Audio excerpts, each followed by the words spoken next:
Pagi belum sepenuhnya terbit ketika pasar itu sudah hidup, namun bukan oleh keberkahan, melainkan oleh suara teriakan dan langkah-langkah kasar. Bau sayur layu bercampur lumpur, darah kering, dan keringat ketakutan. Di sudut paling sempit, di antara tumpukan kubis dan kangkung yang basah oleh embun, seorang pedagang sayur tua menggelar lapak kecilnya. Tubuhnya kurus, punggungnya membungkuk, dan wajahnya penuh garis usia, seolah waktu sengaja menuliskan penderitaan di sana. Tangannya gemetar saat menata sayuran, bukan karena dingin pagi, melainkan karena ia tahu apa yang akan datang. Setiap hari selalu sama, ketika matahari mulai meninggi dan pasar mulai ramai, langkah-langkah berat para preman akan terdengar. Mereka datang bukan untuk membeli, melainkan untuk menagih jatah keamanan, sebuah istilah kejam yang menyamar sebagai aturan pasar. Pedagang tua itu menelan ludah, dadanya sesak, namun tetap diam. Preman-preman itu muncul dengan tawa kasar dan mata kosong. Salah satu dari mereka menendang peti sayur hingga isinya berhamburan. Tanpa banyak kata, sebuah pukulan mendarat di bahu renta sang pedagang. Tubuhnya terhuyung, namun ia tak melawan. Tak ada teriakan, tak ada sumpah serapah. Hanya helaan napas panjang yang tertahan, seakan ia sedang memeluk rasa sakit itu sendiri. Pasar yang ramai mendadak sunyi. Para pedagang lain menunduk, pura-pura sibuk menimbang, mengikat plastik, atau menyusun dagangan. Tak satu pun berani menoleh terlalu lama. Mereka semua tahu, siapapun yang mencoba membela, akan bernasib sama, atau lebih buruk. Ketakutan menjelma menjadi kebiasaan, dan kebiasaan itu mengeras menjadi dosa bersama. Dari kejauhan, spanduk lusuh bertuliskan, "Pasar Rakyat," berkibar lemah tertiup angin. Ironi itu menggantung di udara. Pasar ini bukan milik rakyat, melainkan milik ketakutan. Nama Bos Darip tak pernah disebut dengan suara keras, namun kehadirannya terasa di setiap sudut. Dialah penguasa lahan, raja tak bertakhta, yang menjadikan preman sebagai tangan besinya. Pedagang tua itu akhirnya terjatuh berlutut. Sayurannya tercampur tanah, darah tipis mengalir dari pelipisnya. Namun bibirnya bergerak pelan, melafalkan zikir yang hampir tak terdengar. Di tengah hiruk-pikuk pasar yang kehilangan nurani, ia memilih berbicara pada Tuhan, bukan pada manusia. Seorang anak kecil yang membantu ibunya berdagang sempat menatapnya dengan mata berkaca-kaca. Ia ingin menolong, tapi tangan ibunya menarik kuat, memaksa anak itu berpaling. "Jangan lihat," bisik sang ibu gemetar. Ketakutan telah diwariskan bahkan sebelum keberanian sempat tumbuh. Ketika para preman pergi, tawa mereka tertinggal seperti luka terbuka. Pedagang tua itu perlahan bangkit, membersihkan sayurnya yang tersisa, lalu kembali duduk. Tak ada dendam di matanya, hanya kesedihan yang dalam, dan sesuatu yang tersembunyi. Tenang, namun berat, seolah ia menyimpan rahasia besar yang belum saatnya dibuka. Pasar kembali riuh, namun ketidakadilan pagi itu telah tercatat, menunggu waktunya untuk dibalas oleh takdir. Siang merambat pelan, matahari menggantung tepat di atas pasar, seakan ikut menyaksikan sisa-sisa kekejaman pagi tadi. Pedagang sayur tua itu masih duduk di lapaknya, menahan perih yang menyebar dari bahu hingga pinggang. Setiap tarikan napas terasa berat, namun ia tetap melayani pembeli dengan senyum tipis yang dipaksakan. Tak ada yang tahu, di balik senyum itu, rasa sakit berdenyut tanpa henti, seperti luka lama yang selalu dibuka kembali. Setiap hari tubuhnya menerima pukulan yang sama, di tempat yang sama, dengan hinaan yang sama. Lebam di lengannya belum sempat menguning, sudah disusul luka baru. Tulang tuanya tak lagi sekuat dulu, namun ia tak pernah mengeluh. Baginya, mengeluh hanya akan menambah beban, sementara diam adalah cara paling aman untuk bertahan. Di pasar yang tak mengenal belas kasihan, saat pasar mulai lengang, ia memunguti sayur yang jatuh, mencucinya dengan air seadanya. Darah yang mengering di pelipisnya dibilas perlahan, bercampur air keruh yang mengalir ke selokan. Tak ada yang membantu, tak ada yang menegur, semua seolah telah sepakat bahwa penderitaannya adalah harga yang harus dibayar demi ketenangan bersama. Di sudut pasar, beberapa pedagang berbisik lirih. Ada rasa bersalah yang mengendap di dada mereka, namun tak satu pun berani melangkah. Nama Bos Darip kembali menjadi alasan. Kekuasaan itu terlalu besar, terlalu kejam. Lebih aman membiarkan satu orang menderita, daripada seluruh pasar tenggelam dalam amarah sang penguasa. Menjelang sore, pedagang tua itu berdiri terlatih menuju tempat wudhu kecil di belakang pasar. Air dingin menyentuh kulit lebamnya, membuatnya meringis, namun ia tetap menyempurnakan wudunya. Setelah itu, ia menggelar alas lusuh dan berdiri menghadap kiblat. Di tengah bau sampah dan suara lalat, ia salat dengan khusyuk yang menggetarkan, seakan dunia di sekelilingnya lenyap. Doanya panjang, namun lirih. Ia tidak meminta balasan, tidak pula memohon kebinasaan bagi para pemukulnya. Yang ia minta hanyalah kekuatan untuk tetap lurus, dan agar hati-hati yang beku itu suatu hari bisa mencair. Setiap sujudnya terasa lebih lama, seolah ia menitipkan seluruh beban hidupnya ke tanah. Usai salat, ia duduk bersandar pada tembok pasar yang retak. Tangannya meraba saku baju lusuhnya, menyentuh benda kecil yang selalu ia bawa. Matanya terpejam sejenak, dan napasnya teratur kembali. Ada ketenangan aneh yang perlahan menggantikan rasa sakit, seperti ombak yang reda setelah menghantam karang. Saat matahari tenggelam dan pasar benar-benar sepi, pedagang tua itu mendorong gerobaknya pulang. Langkahnya lambat, punggungnya makin membungkuk. Tak seorang pun mengantarnya, tak ada yang menoleh. Namun di balik tubuh renta yang dipukul setiap hari itu, sesuatu sedang bersiap, diam, sabar, dan menunggu waktu yang telah ditentukan. Pagi berikutnya datang dengan cara yang sama, matahari terbit tanpa janji keadilan. Pasar kembali dipenuhi suara roda gerobak dan teriakan harga, namun di balik keramaian itu, ketakutan bersembunyi rapi. Pedagang sayur tua itu tiba lebih awal dari biasanya. Ia menggelar lapak dengan tangan yang masih nyeri, seakan berharap hari ini berbeda, meski hatinya tahu harapan di pasar ini seringkali hanya ilusi. Beberapa pedagang sempat melirik ke arahnya. Ada mata-mata yang menyimpan iba, ada pula yang cepat-cepat berpaling. Rasa kasihan itu seperti api kecil, muncul sesaat, lalu padam oleh angin ketakutan. Mereka ingat bagaimana orang-orang yang dulu berani bicara akhirnya menghilang dari pasar, lapaknya kosong, namanya tak pernah disebut lagi. Ketika langkah preman terdengar dari kejauhan, suasana berubah tegang. Suara itu tak perlu teriakan, cukup derap sepatu dan tawa sinis, semua orang langsung tahu. Para pedagang merapatkan dagangan, sebagian pura-pura pergi ke toilet, sebagian lagi menunduk. Ketakutan itu menular, berpindah dari satu wajah ke wajah lain, menjelma wabah yang tak terlihat. Preman-preman itu berhenti tepat di depan lapak si pedagang tua. Tak ada pemukulan kali ini, hanya ancaman dan ejekan. "Besok jangan kurang," kata salah satu dari mereka sambil meludah ke tanah. Uang hasil jualan hari itu diambil begitu saja, meninggalkan tangan renta yang gemetar menahan amarah dan pasrah sekaligus. Seorang pedagang muda yang baru beberapa bulan berjualan menggertakkan gigi. Tangannya mengepal, dadanya naik turun. Ia ingin berbicara, ingin berteriak bahwa ini salah. Namun tatapan tajam seorang preman ke arahnya membuat niat itu runtuh. Ia menunduk, sama seperti yang lain. Ketakutan kembali menang. Pedagang tua itu menyadari semua itu. Ia melihat rasa bersalah di mata mereka, namun tak menyimpan benci. Baginya, ketakutan adalah rantai yang mengikat banyak jiwa, bukan hanya dirinya.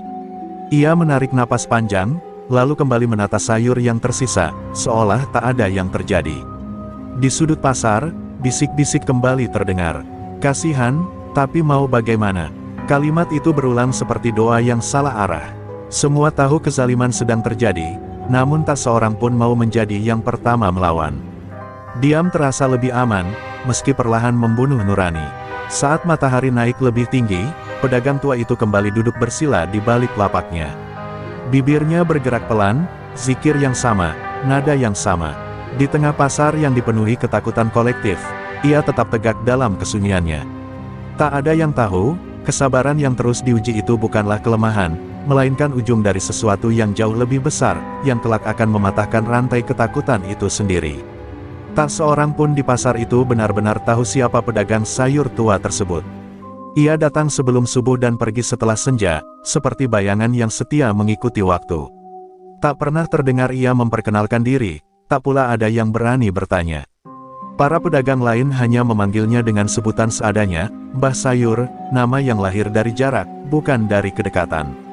Ia tinggal di sebuah gubuk sempit di pinggir kali, jauh dari keramaian, seolah sengaja memisahkan diri dari dunia. Setiap malam, sebelum tidur, ia membersihkan tubuhnya yang penuh lebam, lalu mengganti pakaian lusuhnya dengan kain putih sederhana. Di bawah cahaya lampu minyak, ia duduk bersila, menunduk lama, seakan sedang berbicara dengan seseorang yang tak terlihat oleh mata biasa. Tak ada foto keluarga di dinding gubuk itu. Tak ada kenangan yang dipamerkan. Hanya sebuah peti kayu tua di sudut ruangan, terkunci rapat dan tak pernah dibuka sembarangan. Di dalam peti itu tersimpan masa lalu, silsilah, dan amanah yang telah diwariskan turun-temurun, amanah yang tak boleh disebutkan namanya di tempat yang masih dikuasai kezaliman. Di pasar, rumor kecil mulai beredar.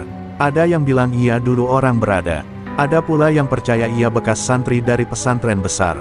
Namun rumor-rumor itu cepat tenggelam, kalah oleh suara tawa preman dan ancaman yang lebih nyata. Nama sejati pedagang tua itu kembali terkubur dalam diam. Suatu siang, seorang pedagang tua lain yang lebih dulu berjualan di pasar itu memperhatikan sesuatu yang aneh. Setiap kali pedagang sayur itu disakiti, wajahnya tak menunjukkan kebencian, melainkan ketenangan yang sulit dijelaskan. Seolah rasa sakit fisik hanyalah permukaan, sementara jiwanya berada di tempat yang jauh lebih dalam dan aman. Tatapan matanya pun berbeda. Ketika ia menunduk, terlihat rendah. Namun saat ia menatap lurus ke depan, meski hanya sesaat, ada wibawa yang membuat orang enggan bertemu pandang. Wibawa yang tak dipelajari, tak dipaksakan, melainkan lahir dari perjalanan panjang dan kedalaman batin. Para preman tak menyadari hal itu. Bagi mereka, ia tetap orang tua miskin yang tak berdaya. Justru karena itulah mereka merasa aman menginjaknya. Mereka tak tahu, ada garis tak kasat mata yang sedang diuji, batas kesabaran yang ditarik semakin tipis dari hari ke hari. Sore itu, saat azan berkumandang dari masjid kecil dekat pasar, pedagang sayur tua menghentikan aktivitasnya. Ia memejamkan mata sejenak, lalu berbisik lirih, menyebut sebuah nama yang tak pernah ia ucapkan di hadapan manusia. Nama itu bergetar di udara, lalu tenggelam kembali dalam dadanya. Nama itu adalah warisan, nama itu adalah amanah. Dan selama pasar ini masih dipenuhi ketakutan dan kezaliman, nama itu akan tetap tersembunyi, menunggu waktu yang tepat untuk bangkit, dan memperlihatkan bahwa tidak semua yang terlihat lemah benar-benar tak berdaya. Pagi itu hujan turun rintik-rintik, membasahi atap seng pasar yang berkarat. Air menetes ke lantai, membentuk genangan kecil bercampur tanah dan sisa sayuran. Pedagang sayur tua datang seperti biasa, mendorong gerobaknya perlahan menembus dingin. Setiap langkahnya berat, bukan hanya oleh usia, tapi oleh beban yang terus menumpuk di dada. Ia menghela napas panjang, lalu mulai menata dagangan dengan tangan yang masih menyimpan bekas luka kemarin. Gerobak kayu itu bukan sekadar alat berdagang. Di sanalah ia menyimpan sejadah tipis yang telah lusuh, botol air kecil untuk wudhu, dan ruang sempit untuk menunduk dalam sunyi. Ketika pasar mulai riuh dan suara tawar-menawar bersahutan, ia mencuri waktu di balik gerobak, menutup mata, dan meluruskan niat. Bagi orang lain, itu hanya sudut gelap, baginya, itu adalah mihrab. Seperti telah menjadi takdir yang berulang, langkah preman terdengar lagi. Namun hari itu mereka tak memukul. Mereka hanya berdiri, menatap, menunggu rasa takut tumbuh. Uang diambil tanpa kata. Pedagang tua itu menunduk, membiarkan semuanya terjadi. Saat mereka pergi, ia tetap diam, lalu berwudu dengan air yang dinginnya menusuk tulang, seolah membersihkan bukan hanya tubuh, tapi juga luka yang tak terlihat. Ia salat di balik gerobak, di tengah kebisingan yang sengaja tak ia hiraukan. Sujudnya lama, doanya lirih, namun penuh getar. Ia menyebut nama-nama yang agung, memohon bukan untuk keselamatan dirinya, melainkan agar kebutaan hati di pasar itu disingkapkan. Ia tahu, kezaliman tak selalu tumbang oleh tinju, seringkali ia runtuh oleh doa yang tak putus. Beberapa pedagang melirik dari kejauhan. Ada yang heran, ada yang terenyuh. Namun kebanyakan tetap diam. Mereka menganggap doa itu sebagai pelarian terakhir orang lemah. Tak ada yang menyadari, justru disitulah kekuatan dikumpulkan, perlahan, sabar, dan tak tergesa. Di sela-sela zikirnya, ingatan lama menyeruak. Tentang amanah yang diwariskan dengan air mata dan sumpah, tentang pesan untuk menahan diri hingga tanda-tanda terpenuhi. Dadanya menghangat, seolah ada api kecil yang dijaga agar tak menyala sebelum waktunya. Ia membuka mata, menatap tanah, lalu tersenyum tipis, senyum orang yang tahu sesuatu yang orang lain belum tahu. Hujan reda, pasar kembali ramai. Pedagang tua itu bangkit, menata sayur yang tersisa, dan melayani pembeli dengan suara pelan. Setiap lembar uang yang diterima ia niatkan sebagai sedekah kesabaran. Setiap hinaan yang lewat ia balas dengan doa yang lebih panjang. Menjelang siang, azan berkumandang lagi. Ia berhenti sejenak, menunduk dalam-dalam. Di balik gerobak, doa kembali dipanjatkan, kali ini dengan nada yang berbeda, lebih berat, lebih dekat. Seakan sesuatu di langit sedang dicatat, dan sesuatu di bumi sedang dipersiapkan. Pasar mungkin belum tahu, tetapi doa-doa itu telah mulai bergerak, menyusuri jalan takdir menuju hari ketika kesabaran tak lagi harus sendirian. Malam itu pasar telah lama gelap, namun kegelisahan justru berpindah tempat. Di rumah-rumah sempit para preman, tidur datang dengan gelisah. Salah seorang dari mereka terbangun dengan napas tersengal, keringat dingin membasahi punggungnya. Dalam mimpinya, ia berjalan di lorong panjang bercahaya temaram, di ujungnya berdiri sosok berjubah putih dengan sorban yang berkilau lembut. Tatapan sosok itu menembus dada, membuatnya ingin berlutut, namun kakinya gemetar tak mampu bergerak. Mimpi itu tak berhenti pada satu orang. Preman lain mengalami hal serupa. Ada yang mendengar lantunan ayat yang tak ia pahami, ada yang melihat pasar berubah menjadi padang luas, dengan timbangan besar di tengahnya. Setiap kebohongan dan kekerasan yang mereka lakukan jatuh satu persatu ke timbangan itu, membuatnya condong berat ke satu sisi. Mereka terbangun dengan jantung berdegup liar, merasa seolah baru saja diadili. Keesokan paginya, para preman berkumpul dengan wajah pucat. Tawa kasar mereka terdengar dipaksakan. Salah satu mencoba bercerita, namun suaranya tercekat saat menyebut sosok berjubah putih itu. Yang lain langsung memotong, mengaku melihat hal yang sama. Nama yang asing namun terasa dekat terucap lirih di antara mereka, seperti bisikan dari ingatan lama, Sunan Kudus. Mereka mencoba mengusir ketakutan dengan rokok dan makian, namun bayangan itu tak pergi. Setiap kali mereka memejamkan mata, tatapan yang sama kembali hadir. Ada rasa bersalah yang perlahan merayap, menekan dada, membuat napas terasa sempit. Untuk pertama kalinya, kekerasan tak lagi terasa ringan di tangan mereka. Di pasar, pedagang sayur tua itu menjalani harinya seperti biasa. Tak ada perubahan di wajahnya. Namun saat ia menunduk di balik gerobak, zikirnya terdengar lebih dalam, lebih tenang. Seolah ia tahu sesuatu sedang bergerak di balik tirai malam, sesuatu yang tak perlu ia kejar dengan langkah atau suara. Seorang preman yang paling bengis berhenti sejenak di depan lapaknya. Tangannya gemetar saat hendak mengambil uang. Ia menatap wajah renta itu, lalu berpaling cepat, seperti takut bertemu pandang. Ada perasaan aneh yang tak bisa ia jelaskan, antara malu, takut, dan dorongan untuk lari. Hari-hari berikutnya, mimpi itu datang berulang. Semakin jelas, semakin dekat. Sosok berjubah putih itu kini berdiri tepat di hadapan mereka. Suaranya lembut namun tegas, menyebutkan satu persatu perbuatan yang ingin mereka lupakan. Tak ada ancaman, namun justru itulah yang paling menakutkan, kejujuran yang tak bisa disangkal. Sementara itu, pedagang sayur tua menutup harinya dengan doa yang lebih panjang. Ia menatap langit malam dari gubuknya, lalu berbisik lirih, seolah menenangkan sesuatu yang telah terbangun. Ia tahu, mimpi-mimpi itu bukan hukuman, melainkan panggilan. Dan ketika panggilan telah terdengar, takdir akan segera melangkah ke bab berikutnya, lebih dekat, lebih nyata, dan tak lagi bisa dihindari. Pagi itu udara terasa lebih berat dari biasanya. Awan menggantung rendah, seolah menekan atap pasar yang rapuh. Pedagang sayur tua datang dengan langkah pelan, matanya sayu namun jernih. Ia tahu, mimpi-mimpi yang menyusup ke tidur para penindas bukanlah kebetulan. Ada garis tak terlihat yang mulai menautkan doa, kesabaran, dan waktu. Dan setiap garis itu, selalu memiliki titik darah sebagai penanda. Seperti hari-hari sebelumnya, pemerasan tetap terjadi, namun tangan para preman kini ragu. Salah satu dari mereka tersandung saat menendang peti sayur, terjatuh, dan siku lengannya robek oleh paku karat. Darah menetes ke lantai pasar. Tak banyak, namun cukup untuk membuat semua terdiam. Pedagang tua itu menatap tetesan merah itu lama, lalu menunduk, bibirnya bergerak lirih.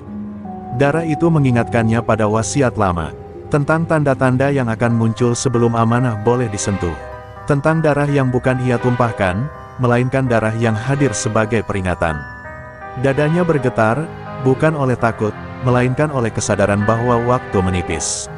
Siang harinya, ia pulang lebih awal. Di gubuknya, ia mengeluarkan peti kayu tua yang selama ini tersembunyi. Debu tebal menyelimuti permukaannya. Dengan tangan yang gemetar namun mantap, ia membuka kunci besi yang telah berkarat. Bunyi klik itu terdengar kecil, namun di telinganya bergema seperti petir. Di dalam peti itu, tersimpan kain putih berlipat rapi, tasbih kayu yang menghitam oleh usia, dan selembar kertas kuning bertuliskan aksara Arab Jawa. Ia membacanya pelan, seakan mendengar suara leluhur berbicara langsung kepadanya. Setiap kata terasa berat, penuh tanggung jawab yang tak bisa dibagi. Ia mengambil tasbih itu dan menggenggamnya erat. Ada getaran halus, yang merambat dari telapak tangan ke dada. Wasilah bukanlah senjata, melainkan jembatan, antara doa dan kenyataan, antara kesabaran dan ketegasan. Ia tahu, wasilah ini hanya boleh digunakan untuk menegakkan, bukan membalas. Menjelang sore, ia kembali ke pasar. Para pedagang menatapnya heran, seolah melihat sosok yang sama namun berbeda. Langkahnya tetap pelan, punggungnya tetap membungkuk, namun ada ketenangan yang lebih dalam di wajahnya. Seakan ia telah berdamai dengan sesuatu yang selama ini ia hindari. Para preman kembali mendekat, namun langkah mereka terhenti. Ada perasaan asing yang menahan kaki mereka, seperti berdiri di tepi jurang yang tak terlihat. Tak ada yang memukul hari itu. Tak ada teriakan, hanya tatapan saling menghindar dan jantung yang berdebar tak menentu. Saat matahari tenggelam, pedagang sayur tua duduk di balik gerobak, menggenggam tasbih kayu itu di saku bajunya. Ia memejamkan mata, menarik napas dalam-dalam, dan berbisik lirih, menyebut wasilah yang telah lama disimpan. Jejak darah telah muncul, tanda telah nyata, dan ketika tanda-tanda itu lengkap, amanah tak lagi boleh berdiam diri. Nama Bos Darip jarang disebut, namun kekuasaannya terasa di setiap sudut pasar. Ia bukan orang yang setiap hari menampakkan diri, tetapi semua orang tahu, apapun yang terjadi di pasar ini, bermuara padanya. Lapak berdiri atau tumbang, pedagang bertahan atau menghilang, semua ditentukan oleh satu keputusan dari balik meja kayu di kantor kecilnya yang dijaga anak buah bersenjata. Pagi itu, Bos Darip menerima laporan dengan wajah mengeras. Para preman yang biasanya berisik kini bicara terpatah-patah.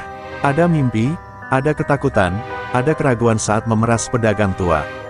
Darip tertawa singkat, namun tawa itu terdengar kering. Ia tak suka mendengar kata takut dari orang-orang yang digajinya untuk menebar rasa takut. Namun ketika disebutkan tentang darah yang menetes di pasar dan perubahan sikap anak buahnya, alis Darip berkerut. Ia pernah mendengar cerita-cerita lama, tentang orang-orang yang tampak kecil tapi membawa masalah besar. Cerita yang ia anggap dongeng, namun entah mengapa pagi itu terasa berbeda. Ada perasaan tak nyaman yang merayap pelan. Darip berdiri, menatap keluar jendela kantornya ke arah pasar. Di kejauhan, ia melihat sosok pedagang sayur tua itu, membungkuk, lusuh, dan sendirian. Cuma orang tua miskin, gumamnya, berusaha meyakinkan diri sendiri. Namun tatapannya tak bisa lepas, seolah ada sesuatu yang mengikat pandangannya. Ia memerintahkan anak buahnya untuk memperketat pengawasan. Jangan main perasaan, katanya dingin. Pasar ini milik kita, namun kata-kata itu justru menggantung di udara, kehilangan bobotnya sendiri. Para preman mengangguk, tapi mata mereka tak lagi setajam dulu. Sementara itu, pedagang sayur tua merasakan getaran halus di dadanya saat nama Bos Darip disebut lirih oleh pedagang lain. Ia tahu, pusat kezaliman itu akhirnya bergerak. Ini bukan lagi tentang pukulan harian, melainkan tentang kekuasaan yang mulai terusik. Ia menarik napas panjang, menenangkan hati, agar langkah berikutnya tetap lurus. Siang semakin panas, Darip memutuskan turun ke pasar keesokan harinya. Keputusan itu terasa berat, namun perlu. Ia ingin melihat sendiri, memastikan bahwa semua masih di bawah kendalinya. Dalam benaknya, tak ada ruang untuk kalah, hanya dominasi dan ketakutan. Malam itu, untuk pertama kalinya sejak lama, Bos Darip sulit tidur. Mimpi-mimpi aneh ikut menghampirinya. Ia melihat pasar yang ia kuasai runtuh perlahan, dan di tengah puing-puing itu berdiri sosok tua dengan cahaya tenang di sekelilingnya. Darip terbangun dengan napas terengah, dadanya sesak oleh perasaan yang tak ia kenal. Di gubuk kecilnya, pedagang sayur tua duduk bersila, tasbih kayu berada di tangannya. Ia tak tersenyum, tak pula gelisah. Ia tahu, ketika penguasa mulai turun tangan, berarti panggung telah disiapkan. Babak berikutnya akan lebih berat, dan tak ada lagi ruang untuk berpura-pura bahwa ini hanyalah kisah tentang seorang pedagang sayur tua. Hari itu pasar dipenuhi firasat yang tak bisa dijelaskan. Sejak pagi, udara terasa pengap, seolah napas orang-orang ditahan oleh sesuatu yang tak terlihat. Pedagang sayur tua datang lebih lambat dari biasanya. Langkahnya terlatih, wajahnya pucat, namun matanya tetap tenang. Ia tahu, hari ini bukan hari yang biasa. Ada sesuatu yang akan mencapai puncaknya. Tak lama setelah pasar ramai, Bos Darip benar-benar muncul. Tubuhnya besar, langkahnya mantap, sorot matanya tajam dan dingin. Para preman otomatis membuka jalan. Suara pasar meredup, seperti disedot oleh kehadirannya. Darip berhenti tepat di depan lapak kecil yang paling sering ia dengar dalam laporan, lapak si pedagang sayur tua. "Kau sumber ributnya," suara Darip berat, penuh ejekan. Pedagang tua itu menunduk, tak menjawab. Diamnya justru memancing amarah. Darip memberi isyarat singkat. Dalam sekejap, pukulan datang bertubi-tubi. Lebih keras, lebih kejam dari hari-hari sebelumnya. Tubuh renta itu terlempar ke tumpukan sayur, suara tulang beradu dengan kayu terdengar kering. Pasar membeku, tak ada yang berteriak, tak ada yang bergerak. Beberapa pedagang menutup mata, tak sanggup melihat lebih lama. Seorang perempuan menangis tertahan, sementara anak kecil yang kemarin dicegah ibunya kini gemetar memeluk lutut. Kekejaman itu terlalu nyata, terlalu dekat. Darah mengalir lebih banyak kali ini, membasahi tanah, mencampur dengan air dan sisa sayuran. Pedagang tua itu terbatuk, napasnya terputus-putus. Namun di tengah rasa sakit yang memuncak, bibirnya bergerak. Zikir itu kembali terdengar, pelan, namun jelas. Seolah ia sedang memanggil sesuatu yang jauh lebih besar dari pasar ini. Darip terdiam sesaat, ada getaran aneh di dadanya. Ia melangkah mundur setengah langkah tanpa sadar. Tatapan pedagang tua itu terangkat perlahan. Untuk pertama kalinya, mata mereka bertemu. Dan dalam tatapan itu, Darip melihat sesuatu yang tak pernah ia lihat sebelumnya, bukan takut, bukan marah, melainkan kepastian. Langit mendadak menggelap, angin berembus kencang, mengangkat debu dan plastik. Para preman saling berpandangan, wajah mereka pucat. Tangan yang tadi menghantam kini gemetar. Tak ada perintah, namun semua merasa seakan ada batas yang baru saja terlewati, batas yang tak bisa ditarik kembali. Pedagang sayur tua itu terjatuh berlutut, lalu roboh ke tanah. Darahnya terus mengalir. Beberapa orang mengira inilah akhirnya, seorang tua miskin yang mati dipukul di pasar. Namun di balik tubuh yang tergeletak itu, tasbih kayu di saku bajunya bergetar halus. Pukulan terakhir telah dijatuhkan, dan bersama darah yang menetes, amanah yang lama tertidur mulai terbangun sepenuhnya. Waktu seakan berhenti di pasar itu. Tubuh pedagang sayur tua tergeletak, napasnya nyaris tak terdengar. Orang-orang berdiri terpaku, di antara takut dan penyesalan yang terlambat. Darah mengalir pelan, namun bukan itu yang membuat suasana mencekam, melainkan ketenangan aneh yang menyelimuti sosok renta tersebut, seolah ia sedang tidur di pangkuan takdir. Di tengah kesunyian yang menyesakkan, tasbih kayu di saku bajunya jatuh ke tanah. Bunyi kecil itu terdengar jelas, memecah beku. Pedagang tua itu membuka mata perlahan. Tatapannya tak lagi buram oleh sakit, melainkan jernih dan dalam. Ia menarik napas panjang, lalu duduk bersila dengan sisa tenaga yang entah datang dari mana. Bos Darip melangkah mundur. Ia tak tahu mengapa kakinya terasa berat. Para preman yang tadi ganas kini berdiri kaku, seperti anak kecil yang ketahuan berbuat salah. Pedagang tua itu menunduk, menggenggam tasbih kayu, lalu berbisik lirih, bukan kepada mereka, melainkan kepada Yang Maha Mengetahui. Zikirnya berubah, nadanya sama lembut, namun getarnya berbeda. Udara di sekeliling terasa menegang, bukan oleh ancaman, melainkan oleh kehadiran yang menenangkan sekaligus menggentarkan. Beberapa pedagang merinding tanpa tahu sebabnya. Ada yang menangis, ada yang berlutut tanpa sadar. Pedagang tua itu membuka kain putih yang terselip di balik bajunya. Tangannya gemetar, bukan oleh takut, melainkan oleh beratnya amanah. Ia mencium kain itu, lalu menutup mata sejenak, seolah menerima restu dari masa lalu. Inilah saat yang telah lama ia tunda, namun tak lagi bisa dihindari. Ia berdiri perlahan, tubuhnya masih renta, pakaiannya masih lusuh, namun wibawa yang memancar membuat orang-orang tak berani bernapas keras. Ia menatap Darip, bukan dengan kebencian, melainkan dengan pandangan seorang tua yang melihat anak tersesat terlalu jauh. Tatapan itu menusuk lebih dalam daripada pukulan manapun. "Cukup," ucapnya pelan. Hanya satu kata, namun kata itu terasa seperti palu yang mengetuk dada semua orang. Tak ada teriakan, tak ada ancaman. Hanya kepastian bahwa sesuatu telah berubah, dan perubahan itu tak bisa diputar kembali. Langit yang tadi gelap perlahan cerah. Angin mereda, pasar kembali terdengar, namun dengan nada berbeda. Pedagang sayur tua itu menunduk lagi, menutup kain putihnya, dan menggenggam tasbih kayu dengan mantap. Amanah telah dibuka, bukan untuk membalas, melainkan untuk menegakkan. Dan mulai saat itu, pasar yang tak pernah adil telah memasuki hitungan hari-hari terakhir kezaliman. Keheningan yang tersisa setelah satu kata itu, cukup, lebih menakutkan daripada teriakan manapun. Pedagang sayur tua berdiri di tengah pasar, bukan sebagai korban, melainkan sebagai poros yang membuat segalanya berhenti berputar. Para preman menatapnya dengan mata membesar, seolah baru menyadari bahwa selama ini mereka berdiri di hadapan sesuatu yang tak mereka pahami. Ia tak mengangkat tangan, tak melangkah mendekat. Namun ketika salah satu preman mencoba maju, lututnya tiba-tiba lemas. Tubuhnya gemetar hebat, napasnya tersengal, lalu ia jatuh terduduk sambil memegangi dadanya. Wajahnya pucat, matanya berkaca-kaca, seperti seseorang yang baru saja dipaksa menatap cermin batin yang paling jujur. Preman lain menyusul mengalami hal serupa. Ada yang berteriak meminta ampun tanpa tahu kepada siapa ia berbicara. Ada yang menangis, menyebut nama ibu dan masa kecil yang telah lama terkubur oleh kekerasan.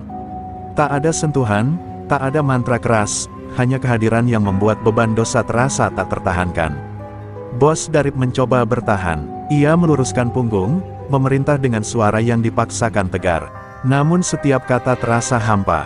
Keringat dingin mengalir di pelipisnya. Tatapan pedagang tua itu kembali mengarah padanya, tenang, dalam, dan tak menghakimi. Justru ketenangan itulah yang merobohkan pertahanannya.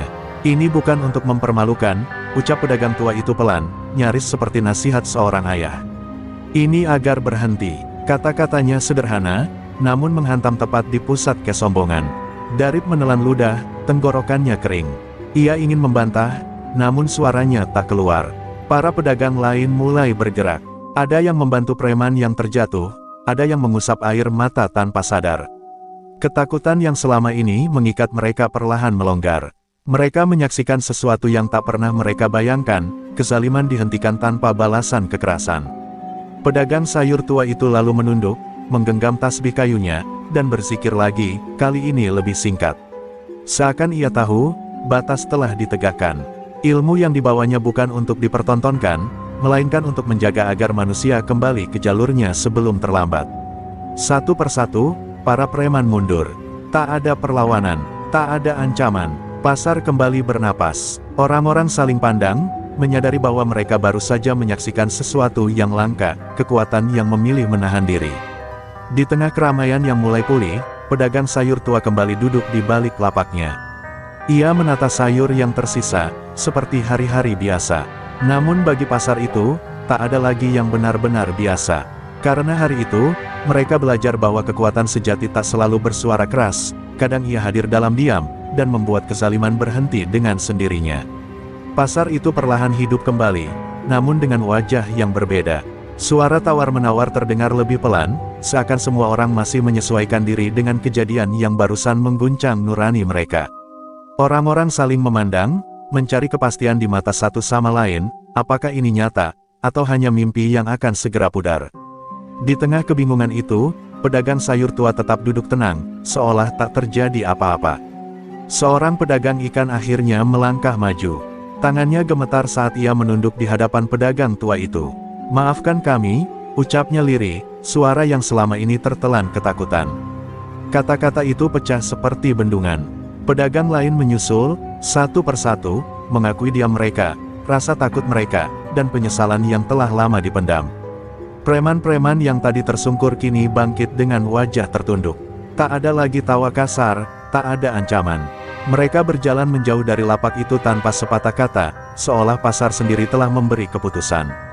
Setiap langkah mereka terasa berat, seakan membawa beban yang baru saja disadari. Bos Darip masih berdiri, terpaku. Kekuasaan yang ia banggakan runtuh bukan oleh massa, bukan oleh senjata, melainkan oleh kesaksian sunyi sebuah pasar.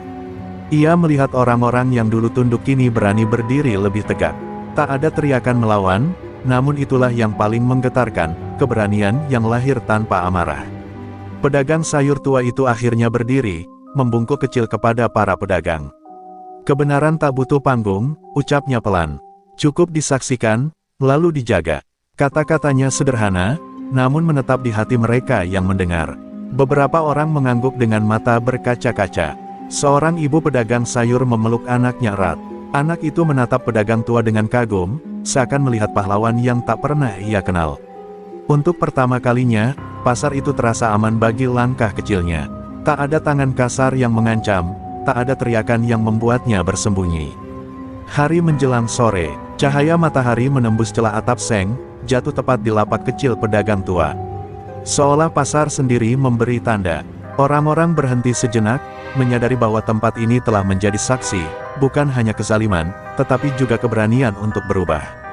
Ketika azan berkumandang, pasar itu hening dengan sendirinya. Banyak yang ikut berhenti, menunduk, dan mengamini. Di antara mereka, pedagang sayur tua kembali ke gerobaknya, menata dagangan dengan senyum tipis. Pasar telah bersaksi hari itu, dan kesaksian itu tak akan mudah dilupakan, karena ia lahir dari kebenaran yang akhirnya berani berdiri. Malam turun membawa kegelisahan yang tak pernah dirasakan bos Darip sebelumnya. Kantor kecilnya terasa sempit, dindingnya seolah mendekat. Bayangan pasar siang tadi terus berputar di kepalanya, tatapan orang-orang yang tak lagi tunduk, dan sosok pedagang sayur tua yang berdiri tanpa gentar.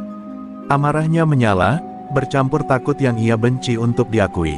Pagi berikutnya, Darip datang lebih awal dari biasanya. Ia mengenakan pakaian terbaiknya, wajahnya dipasang dingin dan keras. Ini wilayahku, pikirnya. Tak mungkin seorang tua lusuh meruntuhkan apa yang ia bangun bertahun-tahun. Ia melangkah ke pasar dengan niat menantang, membuktikan bahwa kekuasaan masih berada di tangannya. Para pedagang terdiam saat melihatnya. Namun ada yang berbeda, tak ada lagi kepala yang tertunduk dalam-dalam.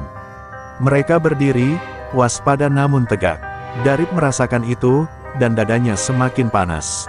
Ia mencari lapak kecil di sudut pasar, dan menemukannya. Pedagang sayur tua tengah menata dagangan seperti biasa, seolah dunia tak sedang bergolak. Ini belum selesai, kata Darip lantang. Suaranya menggema, mencoba memecah ketenangan.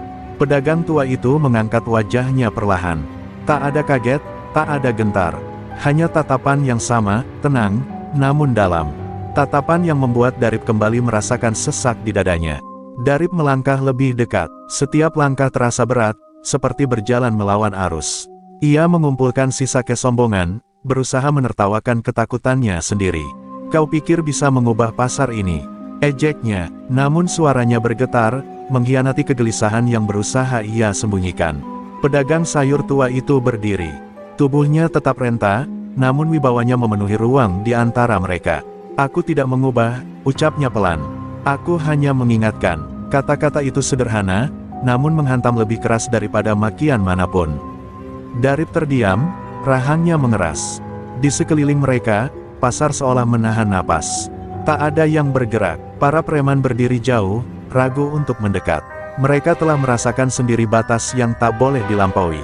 Semua mata tertuju pada dua sosok yang berhadapan, kekuasaan dunia dan keteguhan jiwa.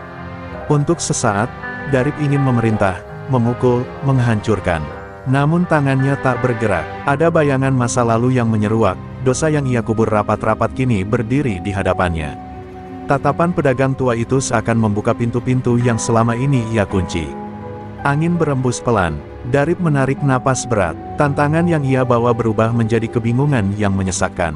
Ia menyadari, ini bukan lagi soal siapa yang lebih kuat.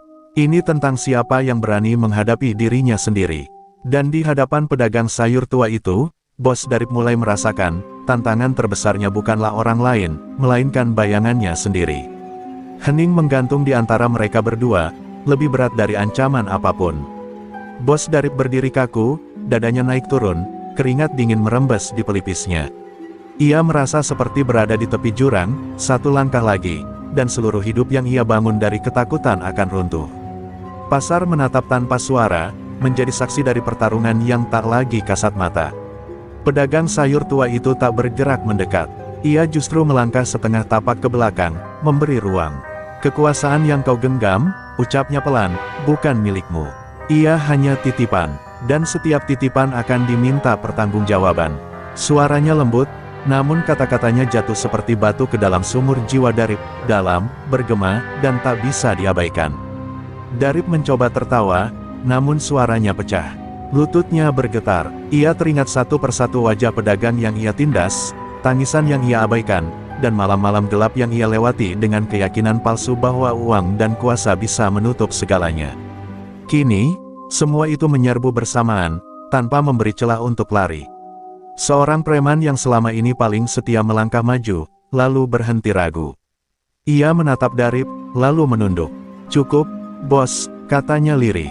Kata itu sederhana, namun menjadi palu terakhir. Yang lain menyusul, satu persatu mundur, melepaskan jarak dari sang penguasa yang mulai kehilangan pijakan. Darip merasakan sesuatu runtuh di dalam dirinya. Bukan tubuhnya, melainkan keyakinan yang selama ini ia banggakan. Ia melangkah mundur, tersandung, lalu jatuh terduduk. Tak ada yang menertawakan, tak ada yang menendang. Kejatuhannya terlalu sunyi untuk disebut kemenangan siapapun. Di kejauhan, sirene terdengar, entah panggilan hukum dunia atau sekadar kebetulan yang terasa seperti takdir.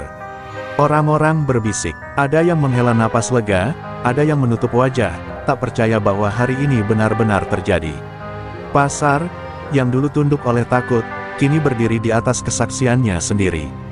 Pedagang sayur tua itu menunduk, menggenggam tasbih kayunya. Ia berdoa singkat, seolah mengunci babak yang telah usai. Tak ada sorak-sorai, tak ada selebrasi. Kejatuhan ini bukan untuk dirayakan, melainkan untuk dijadikan pelajaran. Saat Darip dibawa pergi, pasar kembali bergerak. Namun setiap langkah terasa lebih ringan. Orang-orang saling menatap dengan rasa baru, keberanian yang lahir tanpa dendam. Di sudut pasar, pedagang sayur tua kembali ke lapaknya. Kejatuhan sang penguasa telah terjadi. Bukan oleh tangan manusia, melainkan oleh kebenaran yang akhirnya dibiarkan berdiri. Setelah bos Darip dibawa pergi, pasar tak langsung kembali bising. Ada jeda sunyi yang terasa hikmat, seolah tempat itu sedang membersihkan diri dari bayang-bayang lama. Di sudut lapak sayur, pedagang tua itu duduk bersila, menata kembali barang dagangannya dengan gerakan pelan. Wajahnya lelah, namun damai. Seakan beban yang selama ini dipikul sendirian akhirnya diletakkan di tanah.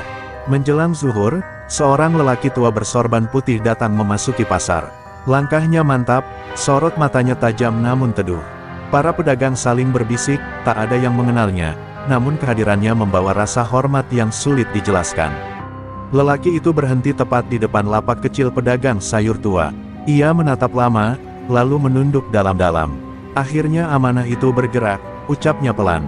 Pedagang sayur tua mengangkat wajah, dan untuk pertama kalinya, senyum tulus mengembang jelas. Tak ada kata berlebihan, hanya anggukan kecil, pengakuan tanpa perlu penjelasan. Beberapa pedagang mendekat, penasaran. Lelaki bersorban itu menoleh kepada mereka. "Kalian melihatnya sebagai korban," katanya lirih, padahal ia penjaga. Kata itu menggantung di udara, membuat dada banyak orang bergetar. "Penjaga apa?" Pertanyaan itu berputar di benak mereka. Dengan suara yang tenang, lelaki itu mulai membuka kisah. Tentang garis keilmuan yang tak diwariskan lewat kekuasaan, melainkan lewat akhlak dan kesabaran. Tentang amanah Sunan Kudus yang hidup bukan dalam nama besar, tetapi dalam keberanian menegakkan kebenaran tanpa menumpahkan darah.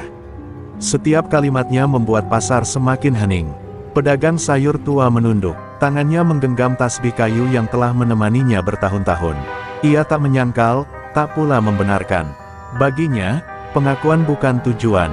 Ia hanya menjalankan pesan yang dulu dititipkan dengan air mata dan doa, menjaga manusia agar tak tenggelam terlalu jauh dalam kezaliman. Seorang ibu pedagang menangis terseduh. Seorang bapak menepuk dadanya sendiri, menahan sesal. Mereka baru sadar, orang yang mereka biarkan dipukul setiap hari ternyata memikul martabat yang jauh lebih tinggi daripada mereka semua. Rasa malu dan hormat bercampur, memenuhi ruang pasar yang kini terasa suci. Lelaki bersorban itu lalu pamit, pergi tanpa banyak jejak. Sebelum menghilang di keramaian, ia berpesan, "Jaga pasar ini. Jangan tunggu orang seperti dia datang lagi untuk mengingatkan." Kata-katanya tertanam kuat, seperti paku yang menahan papan agar tak lapuk. Pedagang sayur tua kembali sendiri di lapaknya. Rahasia telah terbuka, namun ia tetap sama, renta, sederhana, dan tenang. Ia tahu, amanah bukan tentang dikenali, melainkan tentang memastikan kebenaran terus berjalan, bahkan setelah dirinya tak lagi ada. Dan pasar itu, untuk pertama kalinya, memahami bahwa mereka baru saja diselamatkan oleh seseorang yang selama ini mereka anggap paling lemah. Pagi itu pasar kembali ramai, namun terasa asing. Tak ada lagi teriakan preman, tak ada langkah sepatu yang memaksa orang menunduk. Orang-orang datang dengan hati yang lebih ringan, seolah beban lama telah diangkat diam-diam saat mereka tidur. Namun di sudut pasar, lapak kecil yang biasa menampung kesabaran seorang tua tampak kosong. Gerobak kayu itu tak ada tumpukan kangkung basah, tak ada kubis yang ditata rapi. Hanya bekas roda di tanah yang mengering, seakan jejak yang sengaja dibiarkan sebentar lalu menghilang. Beberapa pedagang berhenti, saling berpandangan, lalu menunduk pelan. Tak ada yang perlu bertanya, mereka tahu siapa yang telah pergi. Seorang ibu pedagang mencoba menunggu. Ia duduk di dekat sudut itu lebih lama dari biasanya, berharap sosok renta itu muncul seperti hari-hari lalu. Namun waktu berjalan, matahari naik, dan harapan itu tak terjawab. Yang tersisa hanya angin pagi dan rasa kehilangan yang datang terlambat. Di gubuk pinggir kali, pintu kayu terbuka. Ruangan itu kosong, peti kayu tua telah tiada, kain putih tak tergantung lagi, dan lampu minyak telah padam. Seolah penghuninya tak pernah benar-benar tinggal di sana, hanya singgah untuk sebuah tugas yang kini usai. Sungai mengalir tenang, membawa rahasia pergi bersama arusnya. Beberapa orang mencari, menyusuri jalan pasar hingga kampung-kampung sekitar. Namun tak ada yang menemukan jejak. Tak ada yang tahu kemana ia melangkah, atau apakah ia akan kembali. Yang mereka temukan hanya cerita, tentang senyum tipis, tentang doa lirih, tentang keberanian yang tak berisik. Siang hari, seorang anak kecil meletakkan seikat sayur di sudut lapak kosong itu. "Buat Mbah," katanya polos. Ibunya menahan air mata, lalu ikut meletakkan uang receh di sana. Satu persatu, orang-orang mengikuti. Sudut itu berubah menjadi tempat sunyi yang penuh hormat. Tak ada papan nama, tak ada tugu, hanya kesepakatan diam untuk menjaga apa yang telah diperbaiki. Para pedagang mulai saling mengingatkan, saling menolong, dan menolak kembali pada cara lama. Mereka paham, jika kezaliman tumbuh lagi, maka mereka sendirilah yang harus berdiri, tanpa menunggu siapapun. Menjelang sore, azan berkumandang. Pasar berhenti sejenak, seperti hari itu ketika semuanya berubah. Banyak yang menoleh ke sudut lapak kosong itu, lalu menunduk dalam-dalam. Mereka mengerti, kepergian itu bukan kehilangan, melainkan amanah yang ditinggalkan. Ia pergi tanpa nama, tanpa pengakuan, tanpa pamit. Namun jejaknya tertinggal di hati banyak orang. Dan pasar itu belajar satu hal yang tak akan mereka lupakan, orang paling berpengaruh bukanlah yang paling keras suaranya, melainkan yang mampu pergi setelah menegakkan kebenaran, tanpa perlu disebut siapa dirinya. Waktu berlalu, dan pasar itu tumbuh dengan wajah baru. Bukan bangunannya yang berubah, melainkan cara orang-orang memijakkan hati di dalamnya. Tak ada lagi pungutan paksa, tak ada tangan-tangan kasar yang berkuasa. Setiap lapak berdiri dari kesepakatan dan saling menjaga, seolah pasar itu akhirnya menemukan jiwanya kembali. Orang-orang mulai menyebut masa lalu sebagai pelajaran, bukan luka. Jika ada pedagang baru datang, mereka akan diceritakan kisah tentang seorang pedagang sayur tua, bukan sebagai legenda besar, melainkan sebagai pengingat. "Dulu ada Mbah Sayur," kata mereka pelan, "yang mengajarkan kami bahwa diam terlalu lama bisa membuat kezaliman merasa benar." Di sudut pasar, tempat lapak kecil itu pernah berdiri, kini selalu bersih. Tak ada yang berjualan di sana. Setiap pagi, seseorang akan menyapu dan menaruh bunga atau sayur segar. Tak ada perintah, tak ada aturan tertulis. Hanya kesadaran bersama bahwa tempat itu telah menjadi saksi sesuatu yang suci. Anak-anak tumbuh di pasar itu tanpa rasa takut. Mereka berlari, tertawa, membantu orang tua dengan ringan. Para pedagang tersenyum melihatnya, sadar bahwa keberanian yang dulu tak mereka punya kini diwariskan tanpa kekerasan. Pasar menjadi ruang hidup, bukan ruang bertahan. Sesekali, ada orang bertanya, siapa sebenarnya pedagang sayur tua itu? Pertanyaan itu tak pernah dijawab dengan pasti. Ada yang menyebut ia pewaris jiwa Sunan Kudus, ada yang bilang ia hanya hamba yang taat. Namun semua sepakat pada satu hal, ia datang bukan untuk dikenal, melainkan untuk menegakkan. Di malam-malam tertentu, saat angin berhembus pelan dan pasar telah sepi, beberapa orang merasa seperti mendengar zikir lirih. Bukan dengan telinga, melainkan dengan hati. Mereka tersenyum kecil, merasa dijaga oleh sesuatu yang tak terlihat namun nyata. Para pedagang kini sering mengawali hari dengan doa bersama. Bukan karena takut, melainkan karena ingin menjaga. Mereka tahu, keberkahan bukan datang dari banyaknya pembeli, melainkan dari kejujuran dan keberanian